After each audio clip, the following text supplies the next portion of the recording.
Hello student, कैसे हैं आप सब। एक बार पुनः आप सभी का आपके अपने चैनल शिव कोचिंग क्लासेस पर स्वागत है। आज की इस वीडियो में मैं आपको ईथर बनाने की विधियों के बारे में चर्चा करूंगा। इसमें स्टूडेंट हर वीडियो में आपको पता होगा कि 4 से 5 रिएक्शन तो कराता हूं, तो आज भी 4 से 5 इंपॉर्टेंट रिएक्शन कराएंगे। ईथर बनाने की सामान्य विधियाँ चर्चा करेंगे, जैसे कि विलियम संश्लेषण विधि हो गया, एल्कोहल का निर्जलीकरण, विलियम का सतत ईथरीकरण। तो ये चीज़ें आज आपको अंत तक देखना है, महत्वपूर्ण रिएक्शन कराएंगे। तो चलिए आज का वीडियो शुरू करते हैं। अच्छा लगे तो लाइक ज़रूर कर दीजिएगा और दोस्तों के साथ शेयर कर दीजिएगा। तो पहला विधि है स्टूडेंट एल्कोहल का निर्जलीकरण, यानी ईथर बनाने का जो विधि है, एल्कोहल के निर्जलीकरण से हम ईथर बना सकते हैं। ये सतत ईथरीकरण भी कहलाता है, विलियमसन का सतत ईथरीकरण। ध्यान दीजिएगा, ईथर क्या होता है, ऑक्सीजन परिवार के साथ या ऑक्सीजन समूह के साथ, ऑक्सीजन के समूह के साथ जब दो एल्किल मूलक या दो एरिल मूलक जुड़े हों, या एक एल्किल या एक एरिल मूलक जुड़ा हो स्टूडेंट, तब वो कहलाता है ईथर। तो जब अपन एथिल एल्कोहल लेंगे और उसकी अधिकता में शांत सल्फ्यूरिक अम्ल के साथ क्रिया कराएंगे, एथिल एल्कोहल लेंगे और उसकी अधिकता में शांत सल्फ्यूरिक अम्ल के साथ क्रिया कराएंगे, गर्म करेंगे, तो दो एल्कोहल के अणु आपस में मिलेंगे और इससे जल का अणु बाहर हो जाएगा, जिससे ईथर प्राप्त होगा। जैसे रासायनिक अभिक्रिया के माध्यम समझिए, आपके पास एथिल एल्कोहल का दो अणु है, एक अणु C2H5OH एथिल एल्कोहल है और एक और OH है C2H5। अब यहाँ से देखिए, यहाँ से आप मान के चलिए एक H है और ये OH है, क्रिया करके क्या बना लेगा, H2O बना लेगा। यहाँ से OH ले लें, यहाँ से H ले लें, तो कितना बचेगा, C6H C2H5O C2H5। इसको अपन ने H2SO4 की उपस्थिति में 140 डिग्री सेल्सियस तक गर्म किया। साथ में प्यारे भाइयों H2 जो है बाहर हो गया। ध्यान दीजिएगा, यहाँ से H और यहाँ से OH आपस में क्रिया किया और H2O के रूप में बाहर हो गया। तो जब अपन ने एथिल एल्कोहल के दो अणु को लिया और H2SO4 की उपस्थिति में गर्म किया, तो इन दोनों अणुओं में से H2O जो है निकल करके बाहर हो गया और क्या बनाया स्टूडेंट, ईथर बन गया। ये आपका था एथिल एल्कोहल, ये भी एथिल एल्कोहल, इसका नाम हो जाएगा, दो ठो यहाँ पे एथिल समूह है तो डाई एथिल ईथर। ये आपका सतत ईथरीकरण भी है। इस सतत ईथरीकरण से क्या बनाना, ईथर बनाना। एक आएगा प्रयोगशाला विधि सतत ईथरीकरण का, उसको भी समझाएंगे। ठीक है स्टूडेंट, तो यहाँ पर H2SO4 क्रिया में भाग लेता है लेकिन पुनः H2SO4 में कन्वर्ट हो जाता है, उस सतत ईथरीकरण में हम समझाएंगे। यहाँ पर क्या हुआ, जब हमने एथिल एल्कोहल की अधिकता पर शांत सल्फ्यूरिक अम्ल की उपस्थिति में गर्म किया 140 डिग्री सेल्सियस, तब दो एल्कोहल के अणु में से या दो एल्कोहलों के बीच में से जल का अणु निकलकर बाहर हो जाता है और ईथर बनता है। तो निर्जलीकरण का अर्थ ही होता है स्टूडेंट निर्जलीकरण, यानी जल के अणु का निकलना। ठीक है ना, निर्जलीकरण मतलब जल के अणु का निकलना। ये तो हो गया अल्कोहल का निर्जलीकरण, हमने H2SO4 की उपस्थिति में गर्म किया तो बन गया। एक और होता है स्टूडेंट, यदि हम जैसे उत्प्रेरकीय चेंज कर दें, एल्यूमिना ले लें, Al2O3, एल्यूमिना पर यदि प्रवाहित कर दें, एल्कोहल के वाष्प को एल्यूमिना पर प्रवाहित कर दें। ठीक है, यहाँ पर रिएक्शन करा देता हूँ।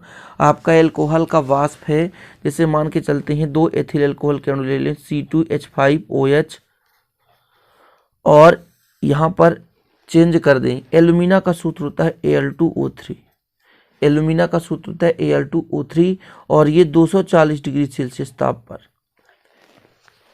तो जब हम एल्कोहल के वाष्प को तप्त एल्यूमिना पर प्रवाहित करते हैं तो ईथर बनता है।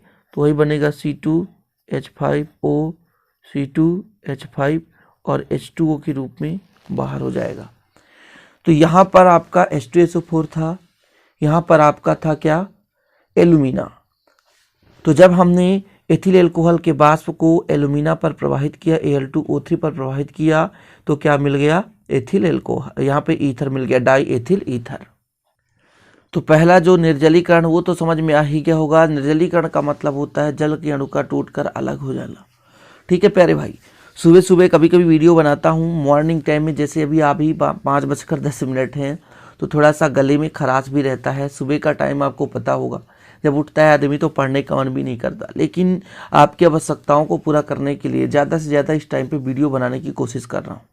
तो ये अभी मॉर्निंग टाइम है, अब सोचिए 5 बजे मैं इस टाइम पे उठ करके वीडियो बनाने लगता हूँ, क्योंकि ऑफलाइन क्लास 5 बजे का ऑफ है, इसलिए आप लोगों के लिए मेहनत कर रहा हूँ। तो आप लोग भी मेहनत कीजिए प्लीज़, अच्छे से पढ़ाई कीजिए, पेपर बहुत नज़दीक है। तो चलिए अगला मेथड देखते हैं। दूसरा विधि है स्टूडेंट विलियम संश्लेषण विधि। विलियम संश्लेषण विधि आपने चैप्टर 10 में भी पढ़ा है। एल्किल हैलाइड में आपने पढ़ा होगा स्टूडेंट, एल्किल हैलाइड की रासायनिक अभिक्रिया, तो वहाँ पर विलियम संश्लेषण की क्रिया विधि में हमने कराया था कि जैसे एल्किल हैलाइड है, इसको जब हम सोडियम एथॉक्साइड के साथ क्रिया कराते हैं तो क्या बनता है, ईथर बनता है। अब देखिए जब वहाँ पर मैंने हेलो एल्केन कराया था तब पर भी मैं हमें समझाया था स्टूडेंट कि क्या होता है कि जब एल्किल हैलाइड की क्रिया सोडियम एथॉक्साइड के साथ कराते हैं या सोडियम एल्काक्साइड से कराते हैं तो आपका क्या प्राप्त होता है, ईथर प्राप्त होता है। तो ये जो आप पिछले चैप्टर में पढ़े हैं, तो कई ऐसे रासायनिक अभिक्रियाएं होते हैं जो कि हर चैप्टर में मिलते रहते हैं, जैसे फ्रीडल क्राफ्ट अभिक्रिया, रीमर टीमैन अभिक्रिया, है ना। और यहाँ पर आप देखिए विलियम संश्लेषण अभिक्रिया, तो यहाँ पर सोडियम एल्का ऑक्साइड करा सकते हैं क्रिया। अब एल्का ऑक्साइड का मतलब होता है एल्किल समूह का कोई भी समूह जोड़ दो ना, एल्किल समूह का, जैसे मेथॉक्साइड, एथॉक्साइड, सभी में ईथर बनेगा। तो अपन क्या कर रहे हैं, एल्किल हैलाइड को सोडियम एथॉक्साइड, है ना, या सोडियम एल्का ऑक्साइड के साथ क्रिया करा दी तो क्या बनेगा, आपका ईथर बनेगा। अब एल्किल हैलाइड जैसे मान के चलते हैं, एल्किल हैलाइड ले लें तो C2H5 ले लिया और यहाँ पर ब्रोमीन ले लिया, तो ये एल्किल हैलाइड है। इसकी क्रिया करा दिए एल्का ऑक्साइड, सोडियम एल्का ऑक्साइड या सोडियम एथॉक्साइड, तो सोडियम एथॉक्साइड C2H5ONe, ये सोडियम एथॉक्साइड है। यदि प्यारे भाइयों यहाँ से Na ले लें, यहाँ से Br ले लें, तो NaBr बना देगा, NaBr बना देगा। और आपका जो यौगिक प्राप्त होगा, यहाँ पे C2H5 है, C2H5 बना दो, और यहाँ पर O है तो O, फिर C2H5 हो गया। तो इसका नाम क्या हो सकता है, C2H5O C2H5, इसका नाम है डाई, 2 ठो एथिल समूह, die ethyl ether, die ethyl ether, ये बन गया आपका क्या, तो ये आपका है स्टूडेंट ईथर बन गया। तो विलियम संश्लेषण की क्रिया विधि में अब जरूरी नहीं है कि यहाँ पर हम C2H5 ही लें, इसके जगह दूसरा यौगिक भी ले सकते हैं। जैसे यहाँ पर ले लें C2CH3, यहाँ भी CH3 ले लें, तो आपका CH3 और CH3 बनेगा। अब ये कि ये मतलब एक प्रकार से नमूना है, स्ट्रक्चर है, इसके सहारे हम कई प्रकार के यहाँ पे यौगिक प्राप्त कर सकते हैं। एल्किल हैलाइड का मतलब होता है RX की जगह R का मतलब एल्किल समूह, कोई भी एल्किल समूह ले लो, ठीक है।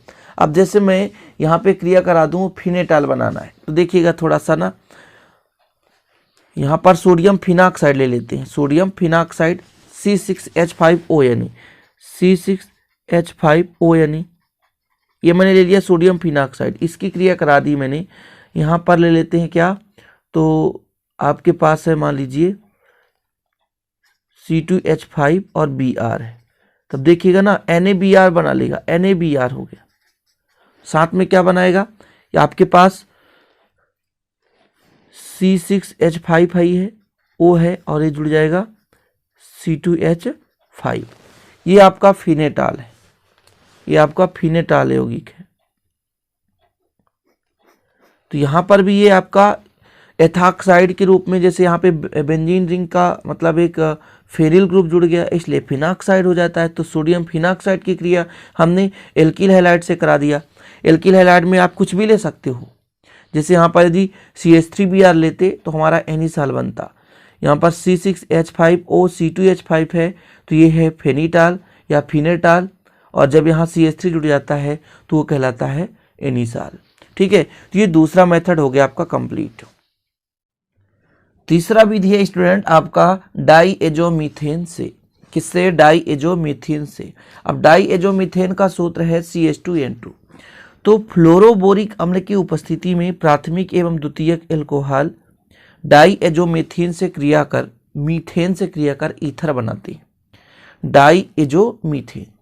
अब कोई भी एल्कोहल ले सकते हैं आप, या तो प्राथमिक एल्कोहल या तो द्वितीयक एल्कोहल, जैसे यहाँ पे R है, यहाँ पे OH है। डाईएजोमीथेन का सूत्र होता है CH2N2, ये किसके उपस्थिति में, तो ये होता है क्रिया स्टूडेंट क्या है, फ्लोरोबोरिक अम्ल, मतलब HbF4 फ्लोरोबोरिक अम्ल की उपस्थिति में क्रिया करता है। R तो हाई है, यहाँ पे ऑक्सीजन है और इस H को यहाँ पे जोड़ दो तो CH3 बन जाता है और N2 जो है कहाँ हो जाता है, बाहर हो जाता है। फ्लोरोबोरिक अम्ल की उपस्थिति में, ये फ्लोरोबोरिक अम्ल की उपस्थिति में ये जो एल्कोहल है डाई एजोमीथेन से क्रिया कर ईथर बनाते। अब यहाँ पर बोरान ट्राईफ्लोराइड ले लें तो बराबर काम करेगा, जैसे उत्प्रेरक के रूप में फ्लोरोबोरिक अम्ल के जगह बोरान ट्राईफ्लोराइड तो बराबर काम करेगा। तो इस प्रकार से डाई एजोमीथेन से अपना बन चुका है क्या। अब इसके जगह और कई सारे एग्जाम्पल ले सकते हैं, ये तो एक फार्मूला के तौर पर हो गया। अब R के जगह आप लीजिए C2H5, यहाँ पर जोड़ दीजिए C2H5 और ये हो गया OH, यहाँ पर आपका CH2N2 हो गया, फ्लोरोबोरिक अम्ल है, HbF4 है। तो देखिए यहाँ C2H5 है तो C2H5 रहेगा, यहाँ पर O है तो O रहेगा, फिर यहाँ बन जाएगा CH3 और प्लस N2 के रूप में नाइट्रोजन गैस बाहर हो गया। इसके जगह आप फिनाल का भी प्रयोग कर सकते हो तो एनिसाल बनाएगा। जरूरी नहीं है कि स्टूडेंट जो मैं करा रहा हूं वही, आप C3H7 ले लो ना, ठीक है, C3H7 ले लो, C6H5 ले लो, जैसे यहां पर आप ले सकते हैं C6H5 और OH, तो ये बन गया फिनाल। इसकी क्रिया CH2N2 डाई एजोमीथेन से कराई। अब मैंने कहा ना कि चाहे आप BF3 भी ले लें तो भी बराबर काम करेगा उत्प्रेरक, तो ये बनाएगा C6H5 और यहाँ पर O हो जाएगा, इधर जुड़ जाएगा CH3 प्लस N2, ठीक, ये N2 है। इसका नाम आप बताएं तो इसका नाम है एनिसाल। इसका नाम क्या है, एनिसाल। एनिसाल मतलब C6H5OCH3, इसका नाम आप लोग लिख लें एनिसाल। तो इस प्रकार से प्यारे भाइयों डाई एजोमीथेन से हमने क्या बना दिया, एनिसाल। हमने क्या लिया था, एल्कोहल, और ये भी बताया हमने प्राथमिक एल्कोहल है। इसके जगह आप द्वितीयक एल्कोहल भी ले सकते हैं, लेकिन स्टूडेंट वही चीजें करना है जो कि पेपर में पूछा जाता है और जो आपसे बन सके। तो यहाँ पर हमने ले लिया फ्लोरोबोरिक अम्ल, और फ्लोरोबोरिक अम्ल के जगह उत्प्रेरक के रूप में हम ट्राईफ्लोरो या ट्राईफ्लोराइड भी ले सकते हैं। ट्राईफ्लोराइड यानी बोरान ट्राईफ्लोराइड, BF3 है ना, तो बोरान ट्राईफ्लोराइड ले सकते हैं। तो इस प्रकार से एल्कोहल का हमने डाई एजोमीथेन से क्रिया कराया तो हमारा क्या मिल चुका है, हमें प्राप्त हो चुका है ईथर मिल चुका है। ईथर बनाने की विधियां ऑलरेडी 3 हो चुके हैं, मोस्ट इंपोर्टेंट करा रहा हूं जो पेपर में आने की संभावनाएं रखते हैं। तो चलिए अगला देखते हैं। तो अगला मेथड देखिए, एल्कीन का एल्कोहल से योग। तो अम्ल उत्प्रेरक की उपस्थिति में, मतलब उत्प्रेरक अम्ल ले ले। अच्छा, अम्ल क्या है, जैसे अपन ले लेते हैं H2SO4 HNO3, ये तो अम्ल उत्प्रेरक की उपस्थिति में जब एल्कीन और एल्कोहल का क्रिया कराते हैं तो जो एल्कीन है एल्कोहल से सीधा संयोग हो जाता है और सीधा क्या बना देता है, ईथर बना देता है। जैसे मैं यहाँ पर ले लेता हूँ एल्कीन, तो जैसे यहाँ पर आपके पास CH3 है, C है और डबल बॉन्ड यदि हो गया तो ये एल्कीन कहलाता है। ये एल्कीन है जिसका नाम है आइसोब्यूटीन। इसकी क्रिया करा दें, जैसे यहाँ पे यदि CH3 है और OH कर दे तो ये तो एल्कोहल है, और किसकी उपस्थिति में अम्ल, तो H2SO4। तो ये मार्कोनिकॉफ के नियम की भांति क्रिया करेगा। स्टूडेंट देखिएगा, यहाँ पे CH3 है तो CH3 रहने दो, सिंगल बॉन्ड यहाँ पे CH3 है तो CH3 रहने दो। अब यहाँ से जो आपका CH2 है तो H ग्रहण करके बना लेगा CH3, तो CH3 हो गया, और यहाँ पर बचा O और यहाँ बच गया CH3। तो ये बन चुका है ना ईथर। एल्कीन और एल्कोहल का संयोग हुआ तो भी ईथर बना, सिंपल है। किसका किसका क्रिया हुआ स्टूडेंट, तो एल्कीन और एल्कोहल का संयोग हुआ तो ईथर बन गया। तो इसका नाम क्या है, तो नाम यहाँ पर बता देता हूँ, टर्सरी ब्यूटिल मेथिल ईथर। ये तृतीयक है तो टर्सरी, जिसको लिखा जाता है TERT, टर्सरी ब्यूटिल, ठीक है, और ये मेथिल है तो मेथिल, और ईथर है तो ईथर, ये हो गया। इसका नाम आप बताओ, इसका नाम क्या है, तो आइसोब्यूटीन, ठीक, तो ये हो गया आइसोब्यूटीन। तो इस प्रकार से ये एल्कीन तथा एल्कोहल का योग हुआ और यहाँ से H जो है CH3 बना लिया इसके साथ जुड़ करके। तो यहाँ पर चाहे आप इधर जोड़ो चाहे इधर जोड़ो, और O जो है OCH3 के रूप में जुड़ गया। ईथर में होता ही है दो एल्किल मूलक या दो एरिल मूलक जुड़े हों। तो यहाँ पर ऑक्सीजन है और इधर दोनों साइड एल्किल मूलक है। इधर ब्यूटिल है तृतीयक, इसलिए टर्सरी ब्यूटिल है ना, और ये आपका मेथिल है और ईथर बन चुका। तो अगला बनाने की विधि है ग्रिग्नार्ड अभिकर्मक से, और आज का आखिरी है ग्रिग्नार्ड अभिकर्मक द्वारा। ठीक है, देखिए ग्रिग्नार्ड अभिकर्मक में क्या होता है कि जो निम्न ईथर होते हैं इनको हम उच्च ईथर के रूप में बदल सकते हैं। निम्न ईथर को उच्च ईथर में बदलने के लिए हम ग्रिग्नार्ड अभिकर्मक का प्रयोग कर लेते हैं। समझ रहे हैं ना। तो जैसे आपके पास हैलोजनीकृत निम्नतर यदि ईथर है तो उसको अपन ग्रिग्नार्ड अभिकर्मक से यदि क्रिया करा दे तो उच्चतर ईथर बन जाते हैं, और इसी में इसका हम प्रयोग करते हैं। जो ग्रिग्नार्ड अभिकर्मक है इसका प्रयोग केवल निम्नतर ईथर को उच्चतर ईथर में बदलने के लिए प्रयोग किया जाता है। जैसे आपके पास CH3 है O, और यहाँ पर है स्टूडेंट CH2Cl। अब यहाँ पे 2 कार्बन के ईथर है मात्र, इसको यदि क्रिया करा दें C2H5 MgCl, क्योंकि RMgX यही तो होता है किसका फार्मूला, ग्रिग्नार्ड अभिकर्मक का। इसका क्रिया कराएंगे तो देखिए क्या बनाएगा। CH3 ऑलरेडी है, O ऑलरेडी है यहाँ पे, है ना। यहाँ पे CH2 है तो CH2, यहाँ पे C2H5 मतलब CH2 और CH3। अब यहाँ पर कार्बन की टोटल संख्या 4 हो गई, तो उच्चतर ईथर बन गया कि नहीं। और ये Mg है तो Mg हो गया, और Cl यहाँ से और यहाँ से जुड़कर MgCl2 बना लिया। तो ये जो निम्नतर ईथर था वो किस में बदल गया, उच्चतर ईथर में बदल गया। तो ग्रिग्नार्ड अभिकर्मक का ईथर बनाने में तभी प्रयोग करते हैं स्टूडेंट जब इसको उच्चतर ईथर में क्या करना होता है, बदलना होता है। तो ग्रिग्नार्ड अभिकर्मक को है ना हम उच्चतर ईथर के रूप में बदलने के लिए प्रयोग करते हैं। तो इस प्रकार से बनाने की जो विधियां हैं 4 से 5 ही विधियां हैं, ज़्यादा विधि है ही नहीं है, आपको इतने ही विधि तैयार करना है। और इसके बाद रासायनिक अभिक्रियाएं हैं, जो कि रासायनिक अभिक्रियाएं कम से कम 6-7 अभिक्रियाएं हैं, और इसके बाद एक वीडियो में ये हो जाएगा समाप्त। तो ये वीडियो यदि पसंद आया तो लाइक ज़रूर कर दीजिएगा और दोस्तों के साथ शेयर कर दीजिएगा। ठीक है, इसी प्रकार लाते रहेंगे हम आपके लिए अच्छा पावरफुल वीडियो। जय हिंद, वंदे मातरम।